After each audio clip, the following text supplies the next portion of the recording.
That term, mark making, has to do with how you lay down the paint onto your surface. So I just wanted to show you that even though you may have a wide brush, you can get both a thick mark or a wide line or a thin line depending on how you're holding the brush. And most of you have been doing this. So if you take the brush kind of sideways, you can get a very thin line even though the brush is a high number brush. So all those brushes do have a number on them, and that number relates to the size of the brush. And each company has a different numbering system, so it's a little bit confusing. So a 10 from one company may not be the same as with another. So you should be able to also get both a thin to thick line. Like pretend like you're painting an eyebrow. You want it to go thick to thin, or thin, thick, thin.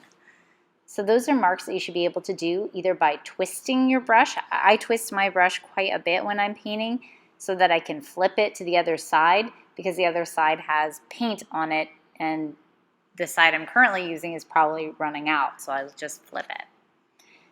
What I was showing to the right there was making X's with your brush because X's is a good way of blending, so to make little short X's. When you're doing your paintings, make sure you're using short strokes and not necessarily long ones.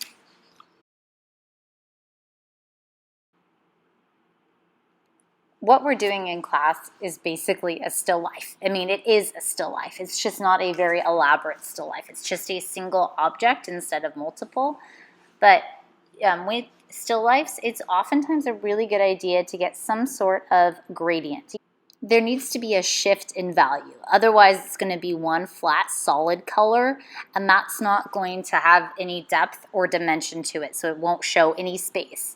So that's why I do recommend doing some kind of change in the light, either light to dark or dark to light.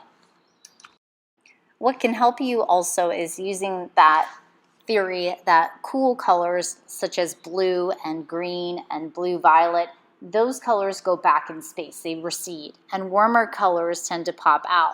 So even if you're doing a gray background, you might want to flavor the paler color with yellow or red or orange to get it to pop out if you want it to be sticking out towards you. So usually that's the lower half of the painting, which is called the foreground, where you'd have warm colors. Cool colors would reside in the background. And it takes a while to blend. It's not an easy thing to blend with acrylic paint. I believe it's a little bit easier with oil paint than with acrylic. But there's a couple of ways you can do it. One of the ways is to try and work while wet. So wet into wet is one method. But if it dries up too fast, which it kind of does in class, you can make a bridge color, which means you try and get an in-between color so it just fuses seamlessly. You can also do these light dry strokes on top, so you can feather it.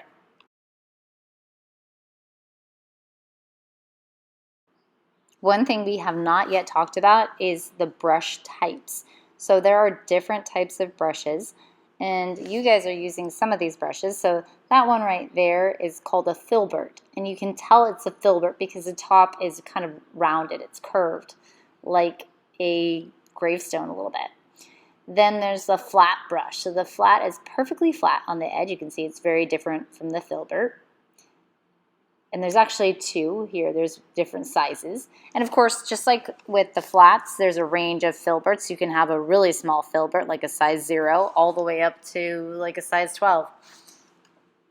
That right there is also a filbert because it's curved on the end. So there's our two filberts. Flats and filberts are my two favorite brushes. A lot of artists prefer those, so almost all my brushes are either going to be a flat or a filbert. But I do occasionally need this brush, which is called a round. So it's a round point. It's traditional brush, which most people, when they think of painter, they think of a round brush.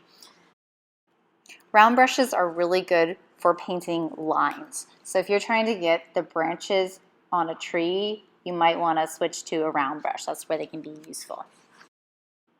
In observing students this week, I noticed that some of you aren't holding your brush far enough back. And I just want to show you, this is how you hold your brush. You hold it like a wand.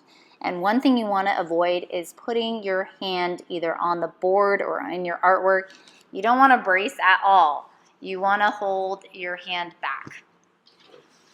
One other reminder is when you load your palette, you want to make sure that your paint is really the size of a dime.